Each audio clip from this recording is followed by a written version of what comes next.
Alhamdulillah wassalatu wassalamu ala Rasulillah wa ala alihi wa sahbihi wa man tabi'ahu wa wala. Subhanaka la ilma lana illa ma 'allamtana innaka antal alimul hakim. Rabbi shrah li sadri wa yassir li amri wa hlul 'uqdatam min lisani yafqahu qawli. الفاتحة بنية التعلم والتعليم والتذكر والتذكير والنفع والانتفاع والإفادة والاستفادة والحث على تمسك بكتاب الله وسنة رسوله والدعاء على الهدى والدلالة على الخير ابتغاء وجه الله ومرضاته وقربه وثوابه سبحانه وتعالى ثم إلى أرواح والدينا ووالديكم وأمواتنا وأمواتكم وأموات المسلمين عامة وخصوصا إلى روح المؤلف الكتاب وإلى أرواح من وإلى أرواح ساداتنا أبي علوي وأصولهم وفروعهم ومن ينتسب إليه من الله يريد درجاتهم في الجنة ويكثر مثوباتهم ويرفع حسناتهم ويحفظنا بجاههم ويفتح علينا فتوح الحالفين ويفقهنا في الدين ويعلمنا التأويل ويهدينا إلى الصراط المستقيم وإلى حضرة النبي صلى الله عليه وسلم كرام الفاتحة. الحمد لله رب العالمين الرحمن الرحيم مالك يوم الدين إياك نعبد وإياك نستعين اهدنا الصراط المستقيم صراط الذين أنعمت عليهم غير المغضوب عليهم ولا Alhamdulillah, syukur kita pada Allah Subhanahu Wa Taala. InsyaAllah pada malam ini kita akan menyambung pembacaan kitab Safinatul Najah, lebih kepada pembacaan kitab syarah Safinatul Najah yang berjudul Misbahul Huja di Syarhi Safinatul Najah. InsyaAllah pada malam ini kita akan dapat mendengar suara pembaca jemputan kita, iaitu saudara Syazwan. InsyaAllah dengan suara je, muka tak boleh nampak sebab kita di sini tak ramai, 5 orang je, insyaAllah. Jadi kita teruskan dengan pembacaan di muka surat 69, sambungan kitab ni. Silakan Syazwan. Bismillahirrahmanirrahim. Kadang-kadang tidak semua sifat di atas ada ketika keluar air mani. Oleh itu, jika ketika-tiga atau salah satu daripada sifat ini ada, maka ia adalah air mani. Contohnya, yang pertama, ia keluar dengan syahwat dan menyebabkan badan letih setelah keluar. Kedua, bau seperti mayang kurma. Ketiga, keluar bertahap-tahap. Okey. So, kalau kita masih ingat minggu lalu, bagi mereka yang mungkin tak mengikuti kelas minggu lalu, kita sedang membincangkan tentang tanda-tanda baligh. Bila seseorang itu dikategorikan sebagai baligh. Yang pertama, bila cecah umur 15 tahun. Kalau tak ada tanda-tanda lain, sampai umur 15 tahun, confirm baligh. Kalau ada yang kata dah 25 tahun saya tak mimpi, tu ada sikit problem lah kan. Tapi bila 15 tahun tu dia dah kira dah baligh. Jangan dia tunggu 25 tahun, 20 tahun, tak semayang-semayang. Terus semayang masih main-main lagi sebab saya belum baligh Ustaz, saya belum mimpi. Tapi tidak. Dia cecah saja umur 15 tahun, apa pun keadaannya, kita dah kategorikan orang itu sebagai orang yang dah baligh. Kemudian yang kedua, apabila keluar mani. Sama ada melalui mimpi ataupun tidak melalui mimpi. Dan keluar mani ini ada macam-macam tanda air mani. Sebab kalau kanak-kanak, anak-anak baru nak tahu ni, dia tak tahu kadang-kadang. Tak pernah keluar. Keluar je jadi heran, apa benda ni? Kita terangkan di sini bahawa air mani itu bila keluar antaranya ada 3 syarat, ada 3 tanda. Tak semestinya semua 3-3. Kalau salah satu ada, dah kira air mani. Yang pertama, dia keluar dengan syahwat yang banyak sehingga kan menjadikan badan lemah. Kalau dia keluar dengan syahwat tapi tak lemah badan, tu namanya air mazi. Mazi dia keluar apabila kita bersyahwat. Bila kita bersyahwat dia keluar. Tapi dia tidak menyebabkan badan letih. Okey. Kedua, tandanya bau. Baunya tadi beza dengan bau air mazi. Macam mayang kurma, saya pun tak tahu mayang kurma tu apa. Tapi semua tahulah bau mani tu macam mana. Dan ianya keluar bertahap-tahap. Dia tak keluar macam air kencing. Dia keluar secara bertahap-tahap. Salah satu daripada tanda-tanda ini jika ada, maka terkategorilah orang tersebut atau kanak-kanak yang telah pun mencecah lebih daripada 9 tahun sebelum usia 15 tahun dikira baligh. Jadi semua beza-beza kan? Yang kat sini pun beza-beza kan? Ingat tak bila baligh? Ingat tak? Umur berapa baligh? Ke tak tahu? Ke tak kisah? Berapa hari bulan? Apa tandanya? Ramai juga yang tak sadar ketika itu sebab masa ketika umur tu dia tak peduli sangat. Dia tak peduli. Bila dah belajar baru tahu, aku balik dah lama rupanya. Jadi balik tu adalah satu masa di mana bermulanya Allah Subhanahu Wa Taala mempertanggungjawabkan setiap perbuatan kita. Mungkin umur 6 tahun mana boleh. 10 tahun, ada yang 12 tahun, ada yang 13 tahun, ada yang 15 tahun ke atas. Okey, keterangan. Yang pertama, air mani hukumnya suci walau apapun sifatnya, walaupun ia seperti darah. Maksudnya apa kat sini? Tadi kita kata ada tanda kan?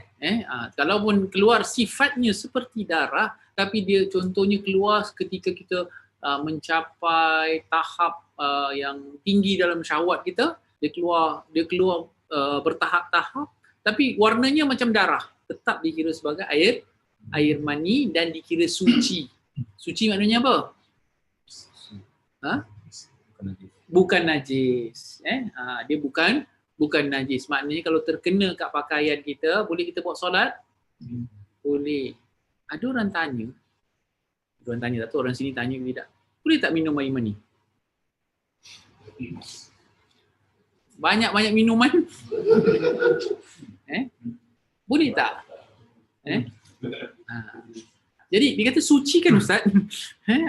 Jadi perlu kita faham maksud suci di sini artinya boleh digunakan kalau terkena pada pakaian, dia tidak kira najis. Solat kita masih sah. Tetapi ia masih lagi cairan daripada badan kita. Cairan daripada badan kita ada yang najis, ada yang tak najis. Peluh najis tak? Tak najis. Apa lagi? Air mata najis tak? Tak najis. Yang najis apa? Air kencing dan mazi, wadi, tapi lain-lain cairan tu dia tak najis. Tapi nak minum. Cuba tanya, nak minum ingus tak? Okay, dia pun tak najis juga. Itu kita tanya macam tu. Jadi tak semestinya benda tu suci boleh diminum. Perlu diperhatikan di sini. Okey. Lepas tu soalan yang kedua selalu orang tanya, orang perempuan ada mani ke? Jawabnya? Air mani perempuan pula berwarna kekuningan dan cair. Okey, so air mani perempuan ada. Maksudnya kat sini menurut keterangan ini, air mani perempuan berwarna kekuningan dan cair. Ni orang perempuan lah boleh confirmkan. Bererti ada. Perempuan juga keluar air mani. Bukan hanya lelaki sahaja. Tetapi biasanya tak kelihatan sangat. Jadi ada. Kemudian jika air mazi adalah cecair yang berwarna putih, cair dan lengkit. Keluar ketika dalam keadaan bersyahwat. Tidak keluar secara bertahap serta tidak menyebabkan badan menjadi letih apabila dia keluar. Faham-faham lah bila dia keluar, kadang-kadang kita punya syahwat ni datang ni tak tentu pasal. Kan? Kadang-kadang dia tak tentu pasal. Tiba-tiba dia datang, tiba-tiba ternampak sesuatu, kita terus bersyahwat. Jadi bila bersyahwat tu, bila cek pergi toilet, alamak, ada tanda pula. Dekat kita punya pakaian dalam, ada tanda. So nak buat apa? Kena cuci. Sebab dia najis. Jadi kena cuci. Kalau kita nak pakai untuk solat, benda tu kena cuci.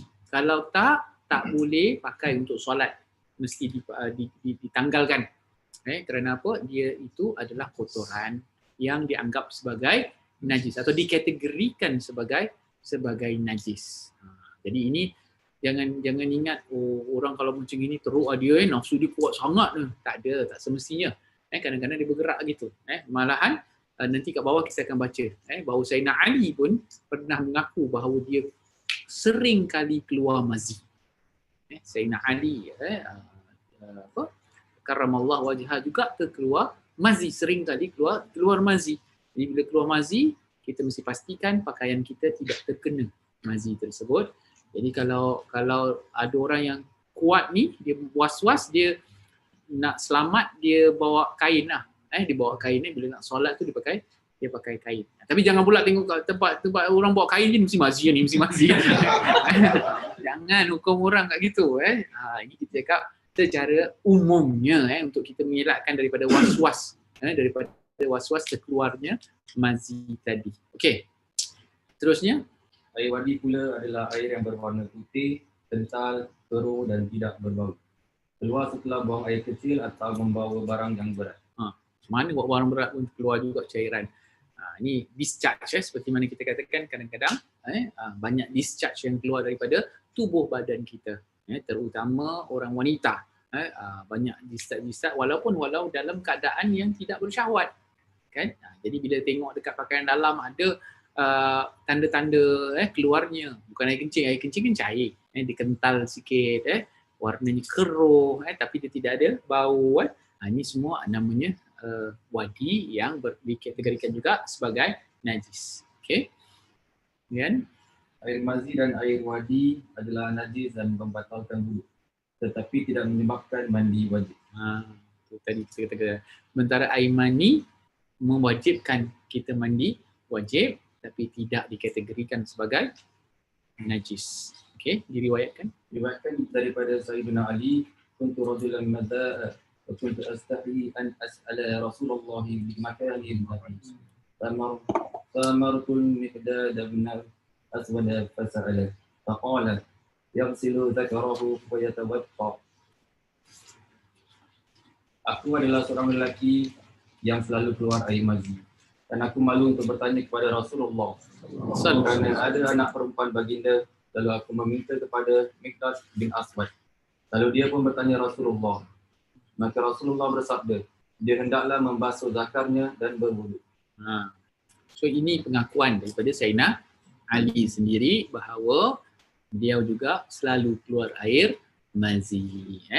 Macam itulah keadaan lelaki kan. Jadi dalam penerangan beliau ini bukan nak menunjukkan apa-apa, nak mengajar kita apa yang Rasulullah SAW ajarkan. Beliau pun malu juga nak tanya benda macam ni kan. Kadang-kadang kita nak tanya nanti mesti orang ingat kita macam tu, tak semestinya. Tapi kalau ya pun tak apalah, sebab kita nak tahu hukum. Daripada kita berada dalam keadaan yang tak tentu dan kita buat ikut suka kita, baik kita dapat tahu penerangan. Jadi dalam kita mencari huraian, tidak boleh ada rasa malu dalam mencari huraian agama atau huraian hukum. Okey. Jadi kat sini dia minta pula Miqdad bin Aswad. Jadi secara tak langsung dia terpaksa jugalah beritahu orang, dia terpaksa beritahu seorang lagi sahabat untuk bertanya kepada Rasulullah sallallahu alaihi wasallam. Okey, jadi kalau kita tengok sahabat-sahabat Rasulullah ni memang pemalu semua. Jadi kat dalam sini pun kelas ni banyak pemalu kan semua. Banyak semua jarang bertanya, mereka pemalu semua. Jadi bila bertanya, antara yang paling pemalu menurut sejarah ialah Sayyidina Uthman. Sayyidina Uthman bin Affan, khalifah ketiga dalam Islam. Okay. Diriwayatkan malu Sayyidina Uthman ni, dia punya sifat malu lagi malu dari anak dara. Anak dara pemalu. Sayyidina Uthman lagi pemalu daripada anak dara. Kan kalau anak dara jalan tersipu-sipu, tunduk. Beliau dikatakan tidak pernah melihat kemaluan dia. Jadi maknanya senantiasa ditutup aurat dia, bukan kemaluan dia. Aurat dia tu dia tidak melihat aurat dia kerana terlalu malu sifatnya. Itulah kepribadian khalifah ketiga kita, iaitu Sayyidina Uthman bin Affan. Jadi beginilah kategori-kategori para sahabat. Okey, teruskan. Permasalahan. Pertama, jika ada air mani yang ingin keluar, lalu ditahan dengan cara memegang kemaluannya, lalu tidak jadi keluar, maka ia dianggap tidak boleh mengikut Imam Ibn Hajar. Imam Ar-Ramli mengatakan sebaliknya. Air mani yang keluar dari budak-budak yang belum berumur 9 tahun Hijriah, hukumnya najis. Hukumnya tidak sama dengan air mani orang dewasa atau yang sudah mencapai umur 9 tahun Hijriah. Okey, ini masalah tambahan. Jadi kalau budak yang belum balik, ini kita katakan budak yang belum balik, dia nak terkeluar mani tapi dia tahan. Jadi tak keluarlah. Selagi belum keluar, selagi itu dia belum balik. Menurut pendapat Imam Ibn Hajar.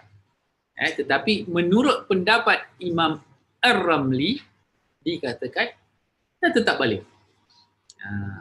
Jadi ada dua pendapat kat sini. Nanti kita sekejap lagi dia akan terangkan siapa tu Imam Ibn Hajar dan siapa tu Imam Ar-Ramli. Okey, kedua-dua adalah ulama besar dalam mazhab Asy-Syafi'i. Okey. Dan di sini dikatakan bahawa apa? Air mani yang keluar daripada budak-budak yang belum berumur 9 tahun.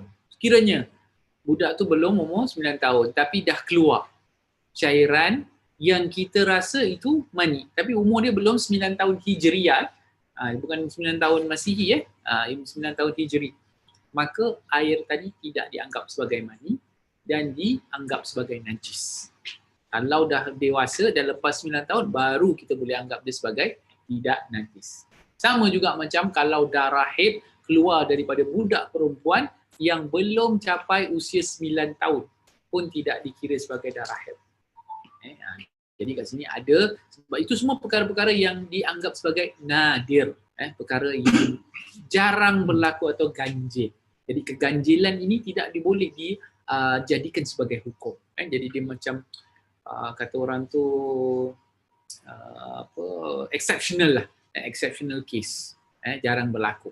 Secara umumnya lepas 9 tahun barulah kanak-kanak baligh. Okey. Jadi kita tengok, mungkin dia kata 9 tahun, kita tengok belum lagi umur dia, tapi kita tersalah kira sebab kita kira dia punya birthday ikut Masihi.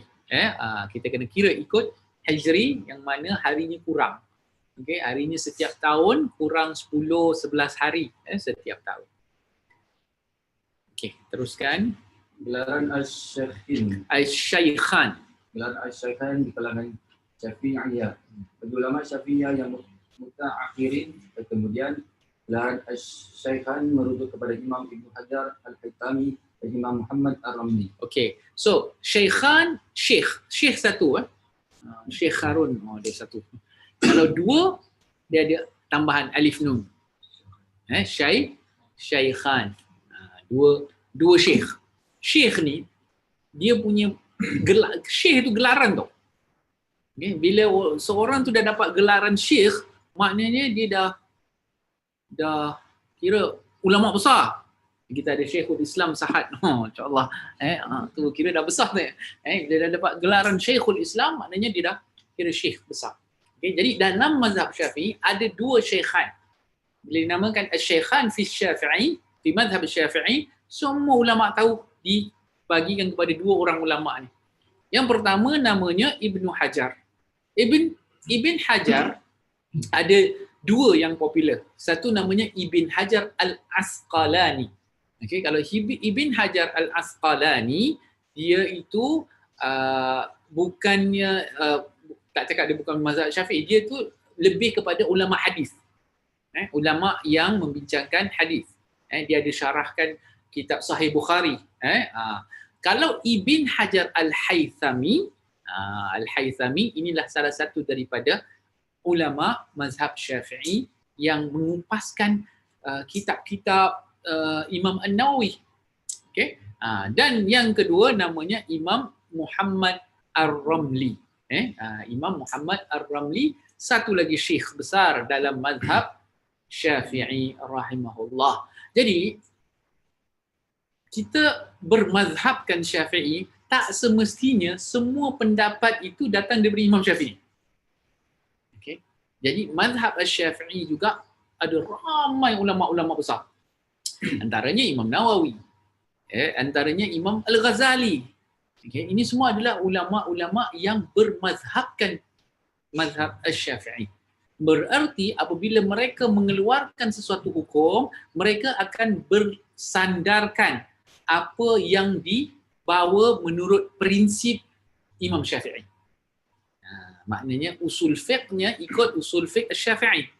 Cara dia kupas tu, cara dia keluarkan istinbat dan ahkam. Dia keluarkan hukum itu menurut apa yang cara Imam Syafi'i. Mungkin mereka bertemu dengan dalil-dalil yang lain. Keadaan yang berbeza, tapi mesti masih lagi dalam kerangka mazhab Syafi'i.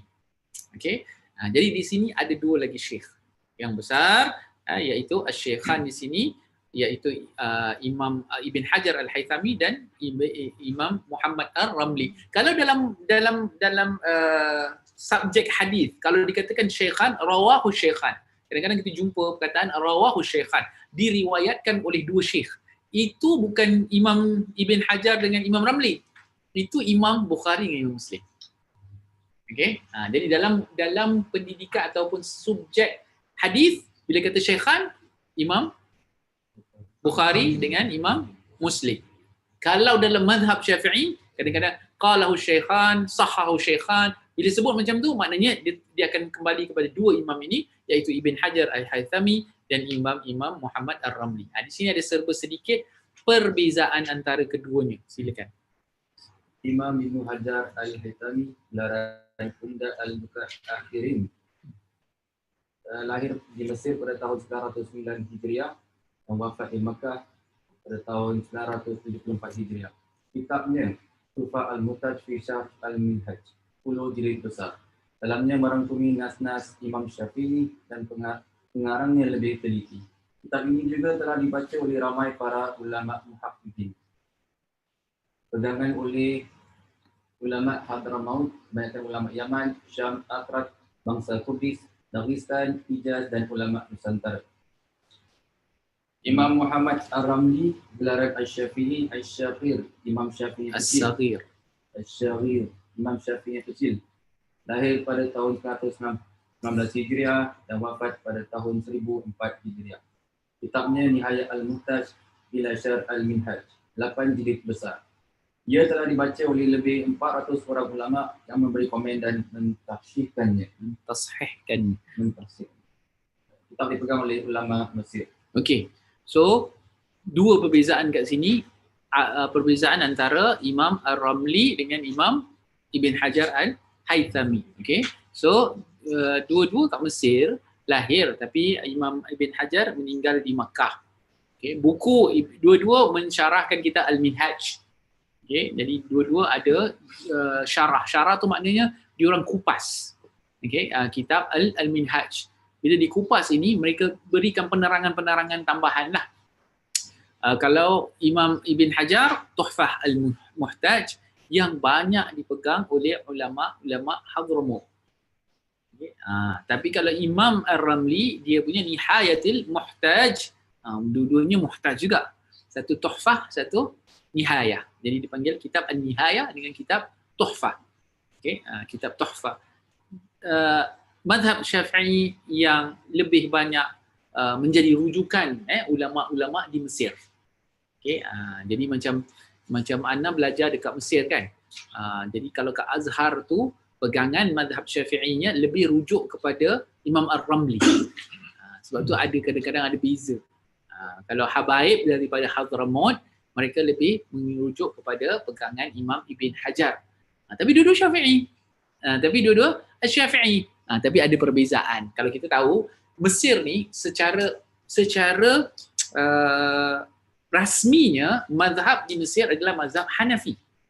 Kerajaan Mesir memilih mazhab Hanafi. Kenapa? Sebab dia ada kena-mengena dengan Ottoman Empire. Zaman Uthmaniyah. Kita kesultanan yang dipegang oleh orang-orang Turki kan. Bashar sana, Bashar sini kalau selalu tengok drama-drama Turki kan, selalu tengok kan. So mereka ini bila mereka menguasai wilayah-wilayah yang mereka kuasai termasuk Mesir. Okay? Termasuk Mesir, bila mereka menguasai Mesir, dijadikan mazhab rasminya adalah mazhab Hanafi. Okay? Jadi pendekatan Hanafi. Tetapi Imam Asy-Syafi'i meninggal di Mesir. Imam Syafi'i meninggal di Mesir. Kalau nak pergi makam Imam Syafi'i, kena pergi Mesir. Kalau nak pergi Mesir, bawa saya. Okay, jadi jangan pergi Mesir sibuk nak tengok Firaun. Firaun tu kalau kita nak tengok, kita boleh tengok. Tak salah nak tengok piramid kan. Boleh tengok piramid. Kenapa kita pergi tengok piramid? Kita nak tengok kehebatan orang-orang ni, tapi akhirnya masuk museum. Kan? Kita tengok macam mana kuat pun orang, macam mana hebat pun orang tu, akhirnya mati juga.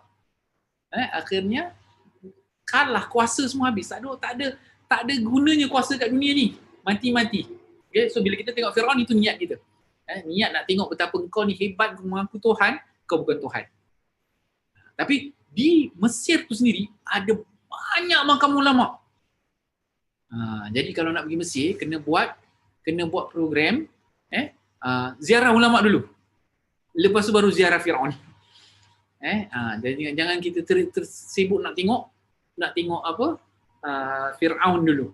Okey, tapi dua-duanya niat untuk mendekatkan diri kita kepada Allah Subhanahu Wa Taala. Nanti dah lepas Covid Azmi nak buat dengan Ustaz Hakim ni nanti pergi boleh pergi ke Mesir, bolehlah kita tengok makam-makam ulama kat sana. Antaranya ulama besar kita, ulama Imam Syafi'i rahimahullah. Imam Syafi'i dia ada mazhab kedua, mazhab jadid dia panggil. Ketika beliau di Mesir, Imam Syafi'i dia punya pandangan berubah. Disebabkan keadaan kehidupan orang Mesir tak sama macam kehidupan Kufah di Iraq. Jadi bila dia sampai Mesir, dia tengok tak boleh macam ni pendapatnya berubah. Di situlah. Tapi prinsipnya tetap sama. Tapi keadaan kehidupan kadang-kadang merubah pendapat yang sebelumnya. Sebab tu kalau kita tengok ada perbezaan lah kat sini. Jadi kalau kita lihat pandangan ulama-ulama Hadramut, mungkin kehidupan yang lebih sesuai dengan konteks mereka mengikut apa yang dipandang oleh Ibn Hajar Al-Haythami. Tetapi kehidupan di Mesir pula berbeza. Jadi kat Mesir ni walaupun mazhabnya mazhab Hanafi, tetapi pengaruh mazhab Syafi'i juga kuat sebab Imam Syafi'i meninggal di Mesir. Jadi ada macam-macam makam ulama dalam Kairo dia sendiri, beratus kalau kita nak cari makam ulama dan awliya. Sebab Al-Azhar itu sendiri merupakan antara universiti yang tertua, institusi yang tertua dalam mengembangkan ilmu pengetahuan dalam Islam. Banyak ulama-ulama di sana. Itu di Mesir. Jadi kalaulah nampak macam mana orang yang belajar di Hadramut dengan orang yang belajar di Mesir, mungkin pandangan Syafi'inya berbeza sebab rujukannya berbeza. Tapi dua-dua tetap merupakan ijtihad. Daripada mazhab Asy-Syafi'i, Imam Asy-Syafi'i rahimahullah. So teruskan. Ustaz Haji Mujibur Rahman berkata, jika terdapat perbezaan pendapat antara kitab Tuhfah dan Nihayah, maka yang dijadikan pegangan dalam berfatwa adalah kitab Tuhfah. Hal ini kerana sesudah dilakukan penelitian secara mendalam, ternyata kitab Tuhfah yang lebih kuat hujahnya dan lebih tepat dalam mengeluarkan hukum daripada Al-Quran dan Sunnah, sesuai dengan metod yang telah digariskan oleh Imam Asy-Syafi'i rahimahullah. Ini pendapat seorang ulama yang bernama Ustaz Haji Mujibur Rahman, dinukil oleh Ustaz Muhadir Jul. Jadi menurut pendapat ulama ini atau alim besar ini menyatakan sekiranya terdapat dua perbezaan pendapat, kita ambil pendapat kitab Tuhfah. Tuhfah maknanya Ibn Hajar. Pendapat ulama ataupun seorang alim Ibn Hajar Al-Haythami. Kenapa? Menurut kajian Ustaz Haji Mujibur Rahman, dia mengatakan bahawa apa yang ada dalam Tuhfah itu hujahnya lebih kuat. Lebih tepat dengan metode yang digunakan oleh Imam Asy-Syafi'i. Kat situ. Tapi kebanyakannya kalau kita lihat sama sebenarnya. Sebab tu kalau kita perhatikan dalam Islam ni lebih banyak persamaan daripada perbezaan pendapat. Tapi masalahnya orang lebih fokus kepada perbezaan daripada persamaan. Sepatutnya kita ambil ayat Quran yang mengatakan ta'alau ila kalimatin sawa'in bainana wa bainakum. Marilah sama-sama kita menuju kepada kalimah kesatuan antara kita. Itu usulan antara kita dengan ahli kitab. Apatah lagi kalau kita sesama Muslim. Daripada kita cari perbezaan dan kita sibuk nak bermusuhan, lebih baik kita cari persamaan. Sembahyang Zuhur orang Islam semua 4 rakaat. Tak ada yang mengatakan sembahyang Zuhur 3 rakaat. Sama tu. Semua kata takbiratul ihram adalah permulaan solat. Sama tu. Kan? Semua kata Fatihah itu wajib dibaca dalam solat. Mungkin bezanya Bismillah tu Fatihah ke tidak? Itu perbezaan-perbezaan yang minor sebenarnya. Daripada sudut usulnya kita ni semua sama sebenarnya. Sebab tu kalau ada orang nak menyibuk dengan perkara-perkara yang merupakan khilaf ataupun perbezaan pendapat yang kecil-kecil ni, kita jangan layan sangat. Kita pergi kepada yang besar. Kita sesama Islam. Kita saling sayang, menyayangi antara sesama Muslim. Kita nak sama-sama semua masuk syurga, bukan nak suruh orang masuk. Masuk pula disebut. Kalau kita sibuk nak menghukum orang masuk, susah syasyul lah. Susah sikit hari ni. Kalau kita sibuk nak menghukum orang masuk neraka, kita dah jamin ke masuk syurga ni? Jadi jangan terlalu sibuk pada perkara-perkara yang membawa kepada perpecahan. Bersatulah kita pada perkara-perkara yang membawa kepada kesatuan. Kita jauhi daripada permusuhan sesama Muslim. Tapi kita balik kepada kesatuan kita. Perbezaan pendapat yang sedikit-sedikit ini tak perlu kita jadi terlalu fanatik. Jadi kalau sekarang pula, sekarang dia dah tahu, ada Imam Ibn Hajar, ada Imam Ramli. Jadi sikit-sikit kata, aku Imam Ramli. Pakai pendapat Ar-Ramli, dia kata. Tak boleh lah macam tu, kita sama je. Okay. Kalau ada dua-dua, kalau kita ni sebagai orang awam, kita ni bukan ulama. Kita ni orang biasa je. Kita ikut pendapat ulama. Contohnya apa yang dikatakan oleh Ustaz Mujibur Rahman, untuk kita ambil pendapat Tuhfah kerana dia lebih kuat. Tapi tak salah nak ikut mana-mana pendapat, asalkan kita tahu mana yang kita ikut ini berdasarkan apa yang dibawa dalam Islam dan tidak sesat, insya-Allah. Okey, ada soalan? Ini Ustaz Mustafa Ruslan, dia ada komen, dia kata. Dia komen makam Imam Syafi'i tengah renovate, tak siap-siap. Jadi tak boleh pergi. Macam boleh travel, Ustaz, belum lagi. Memang betul. Jadi kalau itu another indication, dia kata kalau nak pergi bawa dia juga.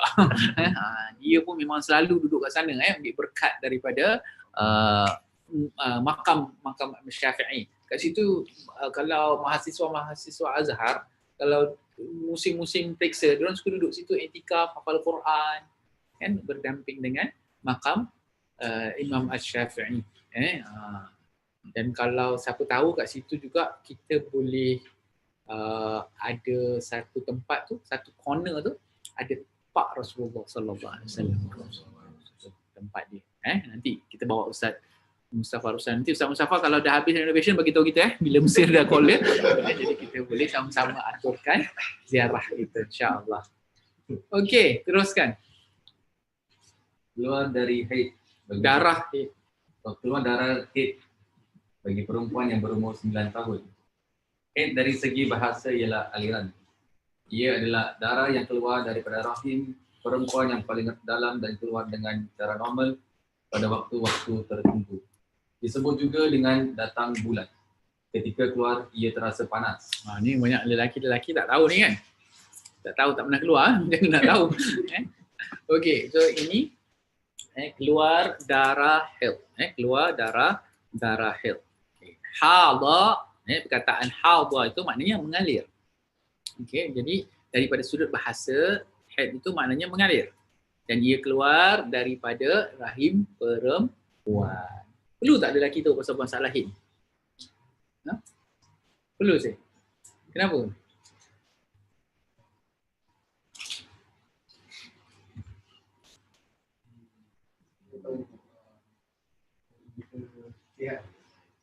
Kita tahu masa-masanya kan?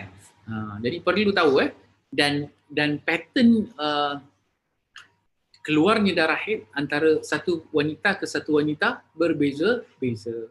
Jadi kalaulah kita sebagai suami nak kena tahulah macam mana darah haid isteri kita. Jadi kalau dah datang tu ada satu perkara kadang-kadang dia punya mood pun bertukar juga. Mood swing macam-macam lah Jadi nak kena tahu juga dan kita pun tahu jugalah bila lampu merah, bila lampu hijau kan. Kalau tak nanti kita pun swing juga. Kat sini jadi kita tahu. Disebut juga dengan datang bulan. Orang Melayu panggil datang bulan. Dan ketika keluar ia terasa panas. Itu orang perempuan ajalah yang boleh mentahkikkan macam mana rasanya. Jadi ada orang yang kita nampak lah berdasarkan apa yang kita nampak, bila datang darah haid dia punya sakit lain. Ada orang yang sakitnya kurang, ini memang berbeza-beza antara satu dengan yang lain. Okey. Jadi sebagai lelaki nak kena tahu jugalah sikit-sikit, okey, supaya kita tidak melakukan perkara-perkara yang haram. Contohnya bersetubuh ketika isteri dalam keadaan haid hukumnya haram. Okey, hukumnya haram. Jadi bila dalam isteri ketika keadaan haid kita kena bersabar. Kita kena bersabar, tak boleh melakukan persetubuhan kerana darah itu adalah kotor, darah kotor. Fa'tazilun nisa, dalam Al-Quran mengatakan maka janganlah kita melakukan fa'tazil tu bukan tinggalkan terus. Kalau dulu zaman jahiliyah, perempuan yang dalam keadaan haid terus dibuang daripada suaminya. Tak kasih jumpa, dia dudukkan kat luar. Itulah keadaan zaman jahiliyah. Tapi dalam Islam, wanita yang dalam keadaan haid yang kita tidak boleh lakukan ialah antara pusat dengan lutut. Okey, part tu kita tak boleh sentuh kalau dia dalam keadaan haid. Selain daripada itu masih dibenarkan dalam Islam. Jadi fa'tazilu tu maknanya jangan mendekati wanita antara pusat dengan lutut ketika beliau dalam keadaan haid. Selain daripada itu masih boleh. Masih boleh. Jadi sebab itu sebagai suami kita kena tahu jugalah perkara-perkara yang sebegini. Okey? Dan kita kena ajarkan, dan nanti bila kita dah jadi bapa, kita kena ajarkan kepada anak-anak kita. Sebab tak tahu kalau tak salah anak pernah terbaca mengikut kaedah perubatan dia kata okey tau untuk bersetubuh. Tapi kalau kita ikut Islam tak boleh. Kita tak boleh. Tak boleh kerana apa? Hukumnya haram. Kerana itu dikatakan dalam keadaan yang kotor. Jadi kita kena pegang hukum. Kita kena pegang hukum. Okey.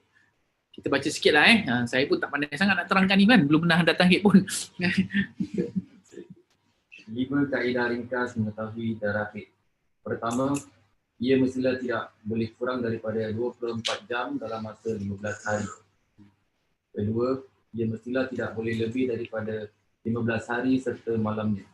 Bermula daripada hari ke-16 ke atas, ia dikira darah istihadah, penyakit atau darah rosak.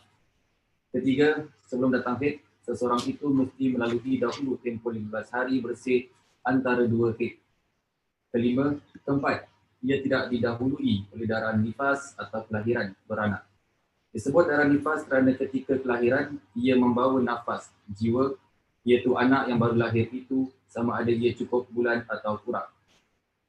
Kelima, berumur sekurang-kurangnya tepat 9 tahun Hijriah atau kurang 16 hari sebelum tepat 9 tahun Hijriah bagi perempuan. Perempuan yang keluar dari di bawah umur 9 tahun Hijriah, darah itu adalah darah fasad, rosak. Okay. So, straightforward Okay, maknanya darah itu mestilah tidak kurang daripada 24 jam dalam masa 15 hari. So, menurut para ulama, darah haid itu sekurang-kurangnya 1 hari 1 malam. 24 jam lah. Okay, itu yang dinamakan sebagai darah haid. Sementara minimum 1 hari. Itu yang maksudnya yang first tu maknanya minimum 24 jam. Okay, so seorang itu berada dalam keadaan haid minimum 24 hours. Okay, ada perempuan 2 hari, ada perempuan 3 hari, ada perempuan 15 hari. Ada 14. Biasanya berapa pen? Pengalaman. Jadi menurut pengalaman biasanya 1 minggu. 6-7 hari. 6-7 hari. Minimum 1 hari. Okay. Biasa 7 hari. Maksimum 15 hari. Jadi kat sini para ulama berkata kalau ada darah masih keluar, lepas 15 hari masih keluar lagi. Darah tu namanya darah istihadah. Okay. Kalau darah istihadah tu yang perlu dilakukan perlu dilakukan oleh wanita yang berada dalam keadaan istihadah ialah sebelum dia solat dia kena istinja. Okay, dia kena istinja. Maknanya dia kena cebok lah. Bersihkan tempat keluarnya darah tadi, kemudian dia kena letakkan sesuatu untuk memastikan darah itu tak mengalir. Okay, darah itu tidak mengalir, kemudian dia solat. Dia masih kena solat lah. Masih darah istihadat. Kemudian dia solat. Dia ambil wuduk dulu, kena ambil wuduk dulu. Yang dia tak ambil wuduk. Jadi dia dah istinja, dia tahan darah dia. Jadi kalau kemudian dia solat. Okay, kemudian dia solat. Dan satu wuduk hanya untuk satu solat fardu sahaja. Katakan lepas tu dia nak semayang, katakan dia semayang zuhur lewat dia semayang zuhur ni dah nak habis tapi dia masih ada darah istihadah, dia ada darah istihadah dah lepas hari ke-15, hari ke-16. Jadi dia kena tahan darah tersebut, kemudian dia ambil wuduk di solat. Habis saja semayang zuhur, masuk waktu asar, dia tak boleh semayang asar dengan wuduk yang pertama, dia kena ambil wuduk lagi untuk semayang asar pula. Kerana dia masih ada dalam keadaan bernajis lah. Istihadah ni darahnya darah najis.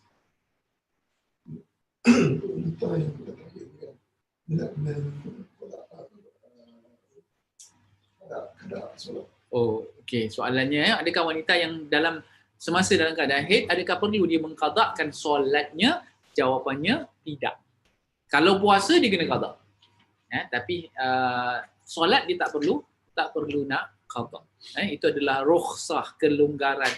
Okey, ataupun kata orang tu break lah untuk wanita sepanjang beliau berada dalam keadaan haid, haram untuk dia solat. Kalau dia solat dia berdosa.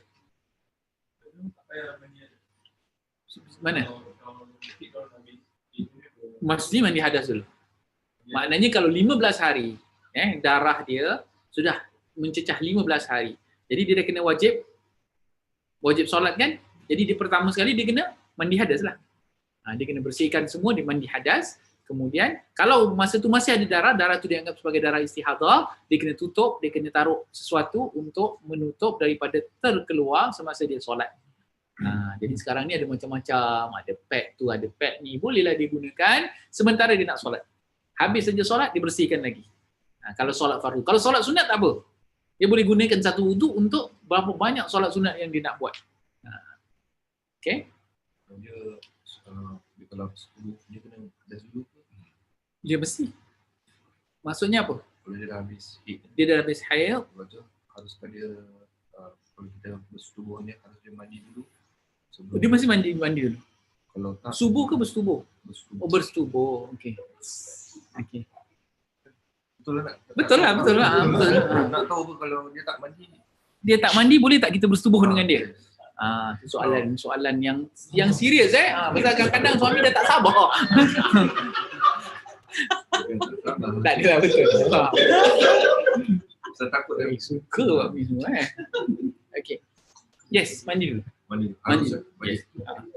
Okey, mandi dulu barulah dia bersetubuh dengan suami. Jadi mandi dulu, solat dulu, lepas tu baru. Tak boleh, tak berani nak jawab, pandai-pandai jawab. Kalau tak tahu tak apalah. Menurut pendapat yang kuat perlu mandi dulu.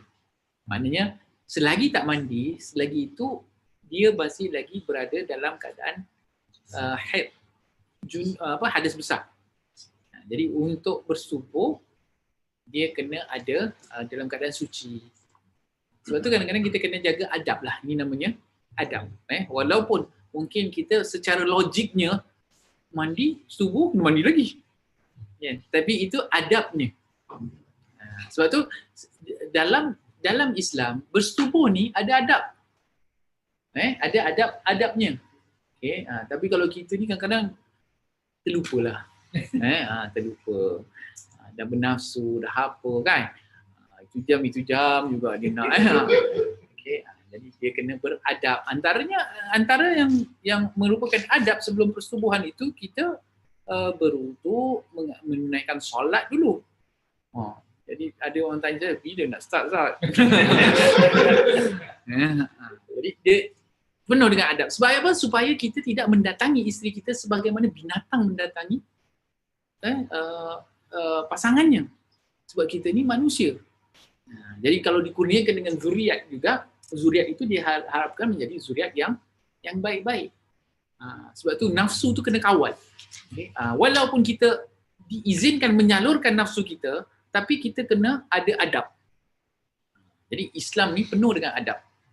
Bukan makan aja beradab, hatta bersubuh pun kena adab. Jadi jawapan saya ialah ya kena mandi dulu. Kena mandi dulu, kemudian solat ke apa, barulah kita nak bersubuh. Yes, yang Arif. Tapi kalau ada so kalau dalam subuh, saya pernah dengar tak boleh makan subuh, nak mandi dulu, mungkin dia baru bisa. Mana tak pernah dengar juga. Mana tak pernah dengar. Okey. Adabnya selepas bersubuh, adakah kita kena mandi immediately? Okey, ataupun kita boleh tidur dulu. Ni masalah cerita bersubuh bukan cerita pasal head ni. Okey. Okey, adakah kita kena mandi dulu ataupun kita boleh buat kerja-kerja lain lepas tu baru nak mandi kemudian dan sebagainya. Okey, kalau ikut adabnya immediately lepas bersubuh mandilah. Mandi. Okey, mandi dulu. Kalau tak boleh mandi, ada diriwayatkan bahawa Rasulullah berwuduk. Rasulullah berwuduk. Di sini ulama mengatakan sekurang-kurangnya kalau kita tak sempat nak mandi, tak boleh nak mandi, kerana sebab-sebab yang tertentu, sekurang-kurangnya berwuduk dulu, kemudian nak tidur dulu, kemudian barulah kita mandi. Pasal makan anda tak jumpa pula. Sama ada boleh makan ke tak boleh makan ke, tak jumpa pula. Wallahu a'lam. Mungkin ada dalam kitab yang anda belum baca. Yang wuduk yang Rasulullah kita terlalu penat untuk mandi kita berwuduk. Tapi wuduk kita tak boleh buat solat kan? Mesti tak boleh buat solat. Itu sekadar adab, syarat lah. Syarat. Tapi tak berwuduk pun tak apa, itu sunnah aja. Sunnah. Kalau dia nak terus tidur pun okey juga. Tapi sebaiknya berwuduk. Seperti yang anda katakan bahawa ini semua menunjukkan bahawa kita ini beradab. Manusia yang beradab. Kalau tak ada adab, dia jadi binatang. Kan? Jadi kita tak nak dikategorikan seperti binatang. Ini ada adab yang diajarkan. Dan ini juga menunjukkan bagaimana kita ni lelaki dalam Islam perlu untuk melayan isteri kita dengan layanan yang baik. Okey, wa'ashiruhunna bil ma'ruf. Hendaklah kita menggauli mereka itu dengan ma'ruf, dengan baik. Sebab apa? Wanita ini selalu dijadikan sebagai objek pemuas nafsu. Dan Islam ajar kita tidak boleh. Islam mengajarkan lelaki supaya menghormati, melayani isteri kita sebagai manusia yang layak dilayan, yang layak dihormati. Jadi dengan ini tak adalah apa kata orang tu, tuduhan-tuduhan apa suami merogol isteri. Pernah dengar? Kan? Ada tahun lepas ke 2 tahun lepas ada penal code yang diubah, marital rape. Kan? Suami boleh dituduh merogol isteri. Sedangkan itu adalah hak suami.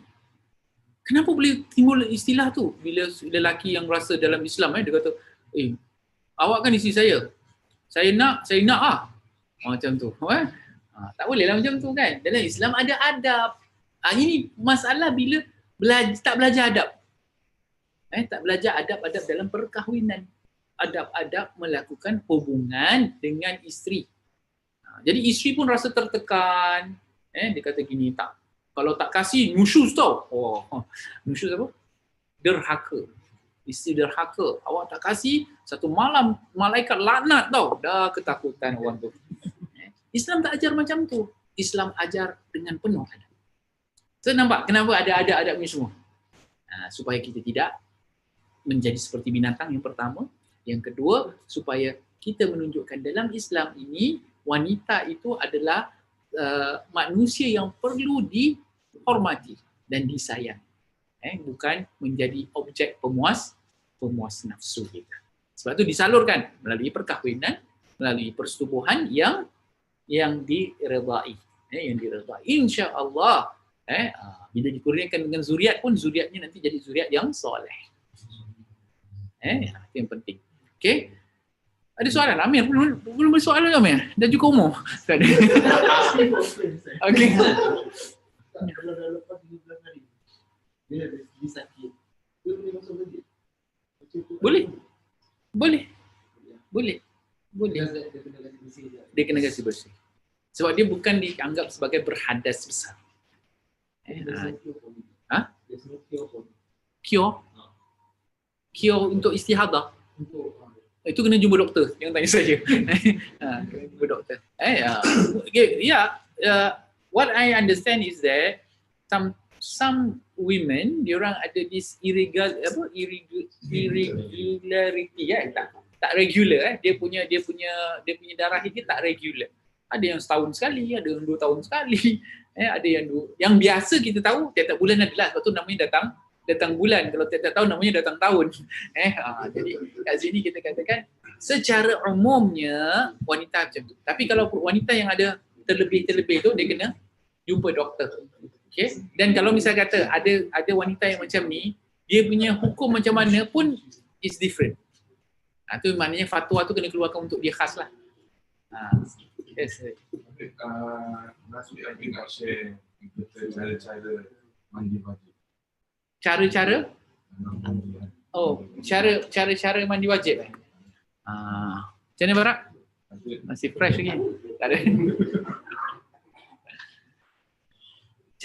Cara yang secara umumnya ialah air itu perlu mengalir di seluruh tubuh badan kita. Itu secara umum. Jangan ada tempat-tempat yang tak kena air. Pada luaran. Dalam mata semua tak payahlah kan. Dalam telinga tuang sini keluar sini tak payahlah. Yang perlu ialah secara luarannya perlu air itu perlu mengalir. Kemudian daripada sudut adabnya, secara ringkas dulu saya rasa nanti akan dibincangkan. Kemudian secara ringkas ialah bila kita mandi itu pertama pastilah dengan niat bila air itu terkena pada badan kita. Terkena pada badan kita hendaklah kita niatkan. Kemudian ada pendapat pula adabnya juga ambil wuduk dulu. Tapi jangan cuci kaki. Nak mandi hadas tu ambil wuduk tapi bukan kaki jangan cuci dulu. Kemudian baru kita mandi. Dan kita utamakan yang kanan dahulu. 3 kali, kemudian yang kiri. Anggota kanan dulu baru kiri. Ini semua biasa dalam sunnah Rasulullah SAW. Rasulullah SAW suka mulakan apa saja dengan yang kanan. Tayamun. Kemudian dan jangan membazir. Mandi hadas jangan membazir. Gunakan air yang perlu sahaja. Kerana kita tidak boleh membazir walaupun dalam ibadah. Walaupun dalam ibadah mandi hadas ni kira dapat pahala juga. Jadi kita suci, dah habis basuh sebelah kanan, dah habis basuh sebelah, semua air diratakan. Dan disunatkan untuk ada dipanggil tadlik lah, macam kita mengurut tubuh badan kita. Jadi kalau bahagian rambut tu kita pastikan yang dia masuk dalam kepala kita, di telinga kita urutkan semua, jangan bukan mengalirkan saja tapi diurut, maknanya air-air tu dijalankan. Ini juga untuk mengelakkan was-was. Bila kita dah yakin kita jalankan kan, kalau kita mandi macam mandi mandi koboi, nanti keluar tak kena lah, dah nak kena mandi lagi. Tapi kalau kita jalankan dengan adab, kita ratakan, kita yakin walaupun kita keluar nampak macam kering tapi kita yakin tadi aku dah jalankan.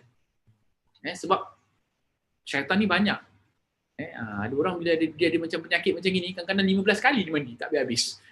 Sebab apa? Dia tengok sini tak kena, situ tak kena. Jadi antara adab ni ialah dengan meratakan air. Itu secara ringkas. InsyaAllah. Okey, yang tadi kita katakan mesti tidak lebih seorang tu mestilah 15 hari antara bersih. Ini in between head lah. Dan tidak ada darah nifas. Macam orang yang baru, wanita yang baru melahirkan anak akan keluar darah juga. Darah itu bukan darah haid, tapi namanya darah nifas. Pun berhadas besar juga. Kenapa hari ini kita belajar perkataan baru lah. Kenapa darah tu dinamakan sebagai darah nifas? Sebab dia keluar selepas lahirnya satu jiwa, an-nafs. Nafsun tu jiwa. Nafs jiwa. Jadi dinamakan sebagai nifas.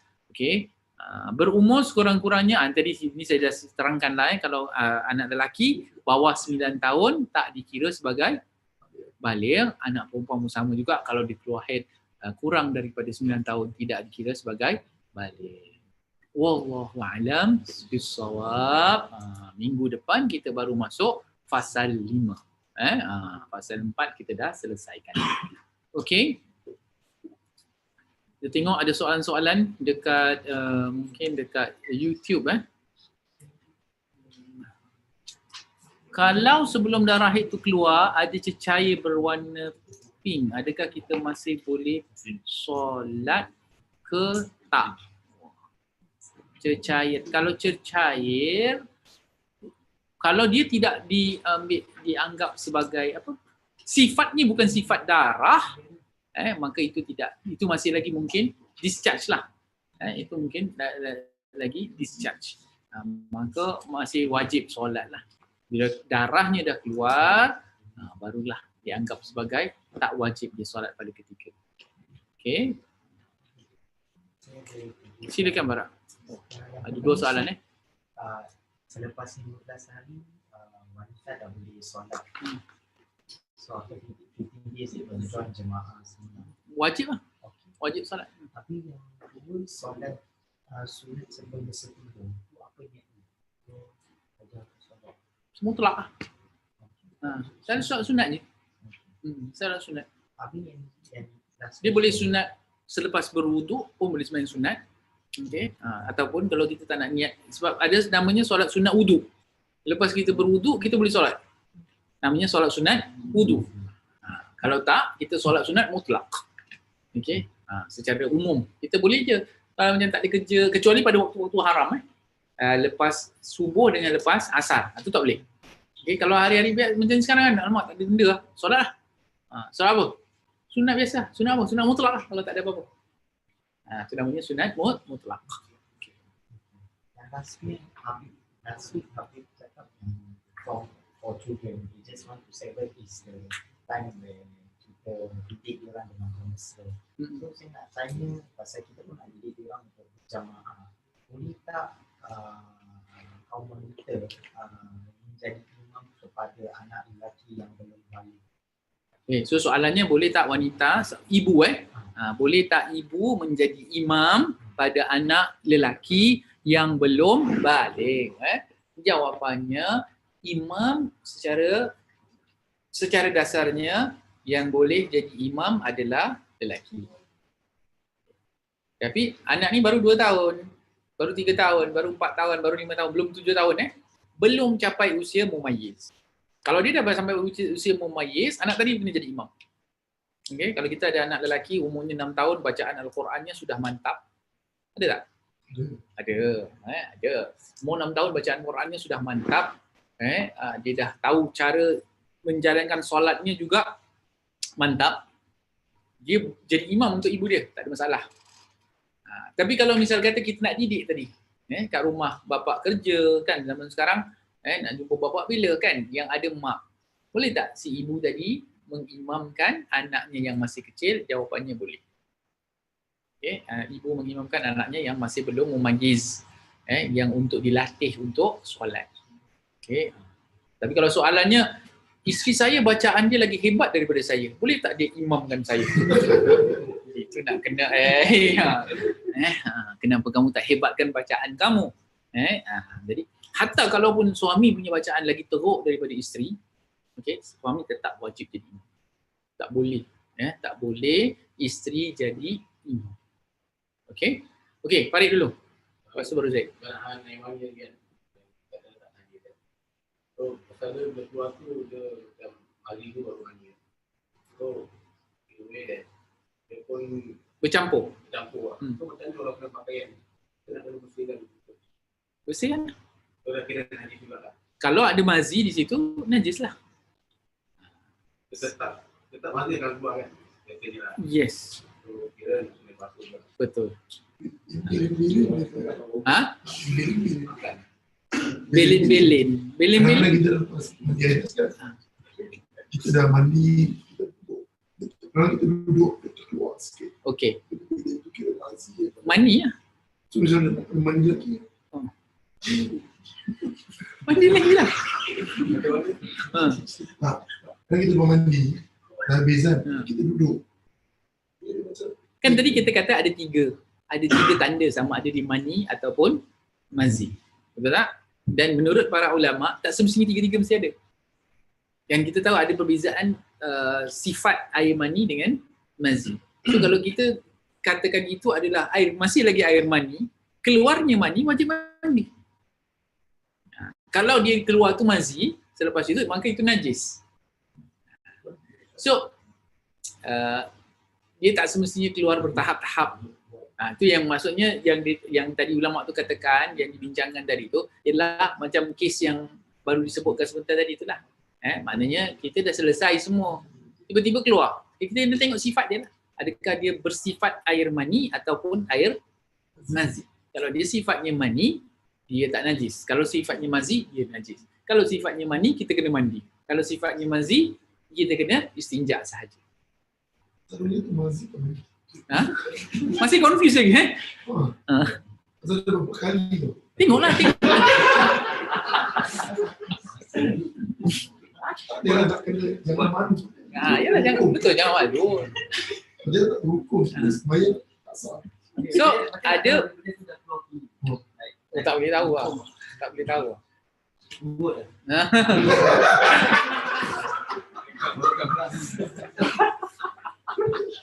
Itulah, mungkin saya boleh ajar teknik-teknik.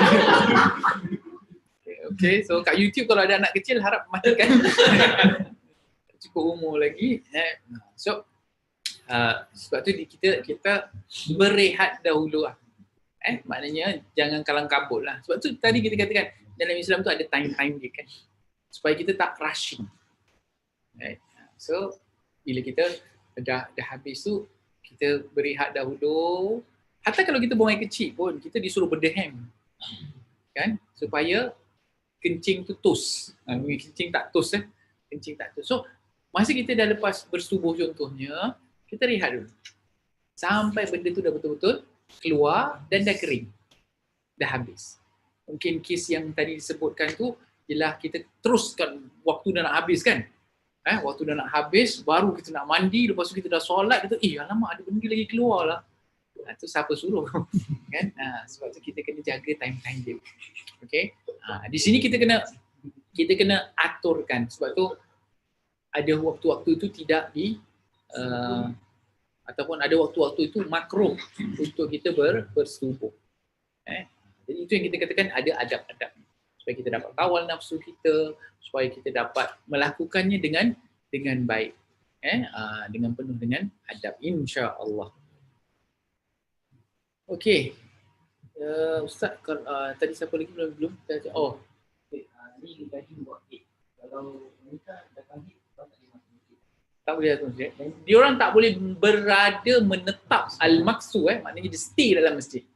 What if orang attend masjid dalam Dia tak boleh masuk dekat dewan solat utama. Okey. Tapi kita tahu kawasan ini dinamakan sebagai kawasan i'tikaf. Itu dia tak boleh masuk. Okey. Jadi kalau misalnya kata di luar koridor, itu dibenarkan. Sekarang banyak wanita-wanita yang bekerja di masjid. Masuk office, semua tu dia okey lah. Yang dia tak boleh tu, dia duduk dalam musalla tu. Tapi kalau lalu boleh. Sekadar nak lalu, boleh. Tak boleh stay dalam masjid. Sebab tu bila kita nak melakukan majlis pernikahan di dalam masjid, perlu take into consideration benda ni semua. Kalau lady dia tak tahu ni, dia pun pergi masuk dia. Dia hukum pada dosa kepada yang orang yang tak ni wajib tanggung dengan Kita kena umumkan dulu. Maklumkan wanita-wanita sebab yang berada dalam keadaan haid, kita siapkan tempat di luar masjid contohnya. Maka di situ kita tahulah, jadi kita tak berdosa lah. Tapi kalau kita, sebab tu kadang-kadang semua nak berkat masjid tapi masuk masjid tak ada adab. Nikah kat dalam masjid tapi bising, tapi tak menjaga batasan aurat, tak menjaga batasan suara, tak menjaga lelaki perempuan bercampur, kan? Jadi masjid tu jadi macam dewan yang diorang dah saya bayar tau. Kan. Saya sewa tau. Macam kita tak boleh lah anggap macam tu. So perlu kita tekankan kepada masyarakat yang ingin melakukan majlis-majlis akad nikah di masjid. Okey. Yang mengadakan majlis akad nikah di masjid, hendaklah mengetahui adab-adab masuk dalam masjid. Mungkin boleh siapkan dalam jemputan tu kan. Dalam kad jemputan tu ada adab-adab dalam masjid. Jadi kita mengajar orang juga. Mengajar orang juga pada masa yang sama. Okey. Kirakan dia apa ni? Ustaz, kalau satu wanita itu ada haid non-stop. Bisa untuk apa ni? Untuk suaminya bersatu dengan dia. Kirakan dia ada masalah haid yang non-stop. Jadi bagaimana? Okey, non-stop tu kita ambil gitu je lah Ustaz Ruslan, Ustaz Musaffar. 15 hari, 15 hari itulah masa yang tidak dibenarkan kerana dia dalam keadaan haid. Lepas tu semua kira darah istihadah. Sebaiknya pergi doktor jumpa macam mana nak selesaikan. Okey, nampak topik begitu hot, saya kena berhentikan. tak habis-habis orang punya soalan Okey, so dengan itu kita dah semua yang kat sini saya dah jawab Ada lagi? Oh, ada lagi Amir pula. Amir belum cukup umur Asli pun apa? Oh, ya. Macam Sayyidina Ali suruh itu kena Azwar jawab. Suami solat di jalan terlanggar. Batal tak? Isi jalan terlanggar. Di jalan terlanggar tangan suami. Batal lah. Kalau ikut Syafi'i batal. Okey. Sebab tu kadang-kadang isu terpegang ni kan. Kalau ikut Syafi'i kan, dia selagi tak berlapis kulit dengan kulit bersentuhan. Okay. Sama ada sengaja atau tidak. Sama ada bernafsu atau tidak, batal. Okay. Tapi kalau mazhab lain tak batal lah. Jadi kita ni berpegang pada Syafi'i seberapa yang kita boleh. Tapi jangan, saya tak galakkanlah suami isteri bergurau batalkan wudu. Sebab tu boleh jadi gaduh besar. Jadi bergurau benda-benda lain lah. Tak perlulah bergurau batalkan. Sekali terutama suami tengah sembahyang, dia pegang. Tu kita tengok. Lepas tu kalau dah batal, tengokkan muka isteri, tak kelakar. Oh, dia tak kelakar buat macam tu. Okay. Kadang-kadang yelah tak tahulah orang nak tu. Tak kulit.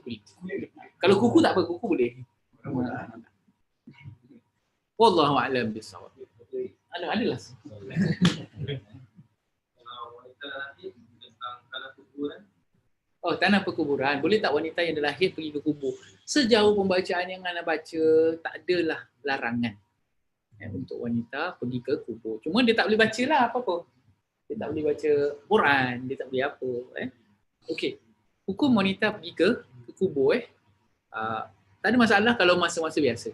Tapi semasa jenazah ingin ditanam, okey, tak sepatutnya wanita berada di situ. Walaupun suami dia. Okey, walaupun bapa dia. Okey.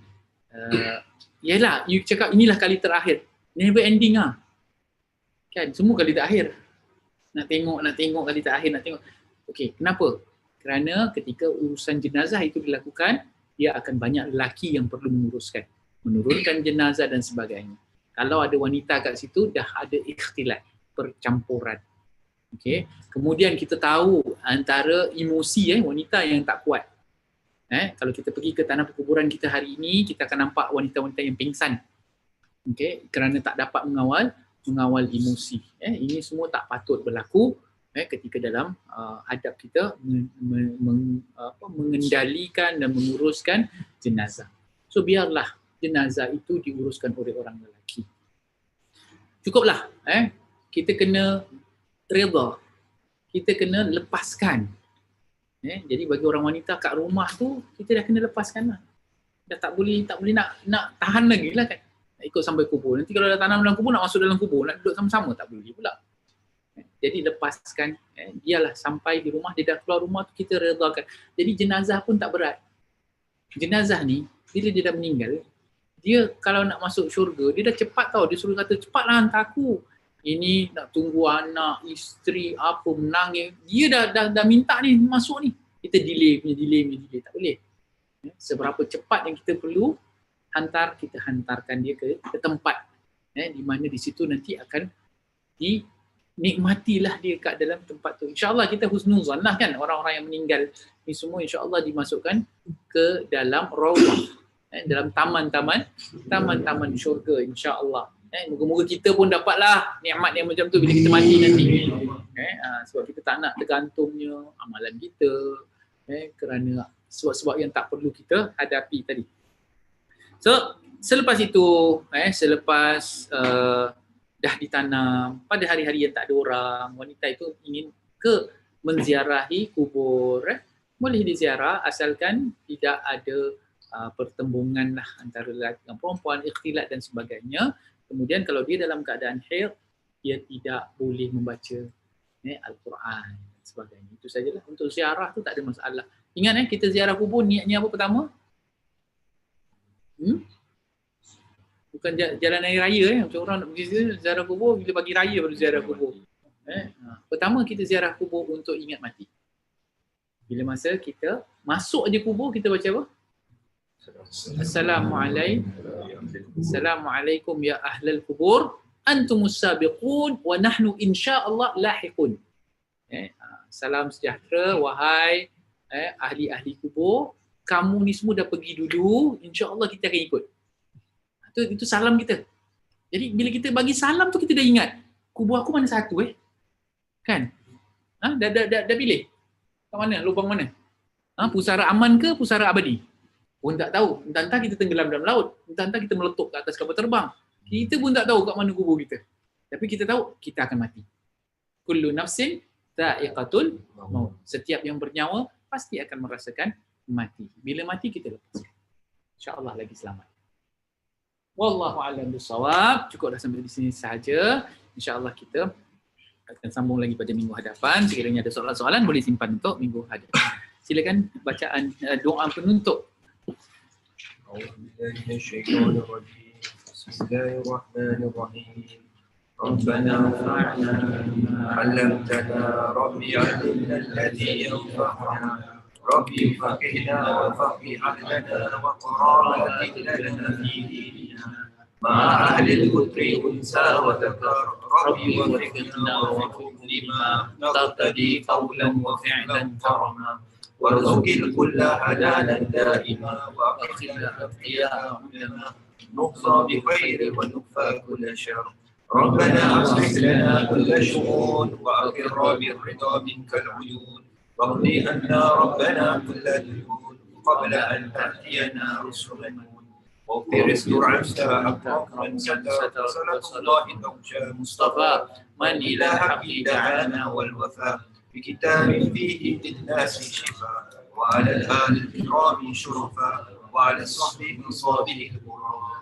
اللهم اهدنا بالهدى واجعلنا ممن يسارع في رضاك ولا تولنا وليا سواك ولا تجعلنا ممن خالف امره وعصاه وحسبنا الله ونعم الوكيل ولا حول ولا قوه الا بالله العلي العظيم صلى الله على سيدنا محمد وعلى اله وصحبه وسلم والحمد لله رب العالمين ربنا اعترفنا بأننا اعترفنا وأننا أشرفنا ولا أشرفنا فتب علينا توبة تغسل كل حوبة واستر لنا العورات معامل الروعات واغفر لوالدينا ربي ومولدينا والآل والإخوان وسائر البلاد وكل ذي محبة أو جهة أو سمع والمسلمين أجمعين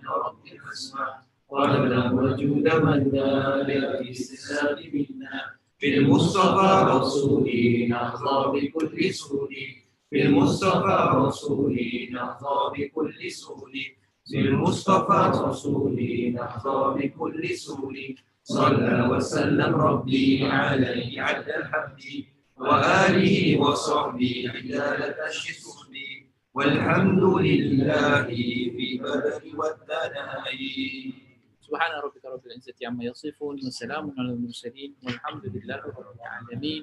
في كل لحظة أبدا عدد خلقه ورضوان نفسه وزينة عرشه ومداد كلماته والسلام عليكم ورحمة الله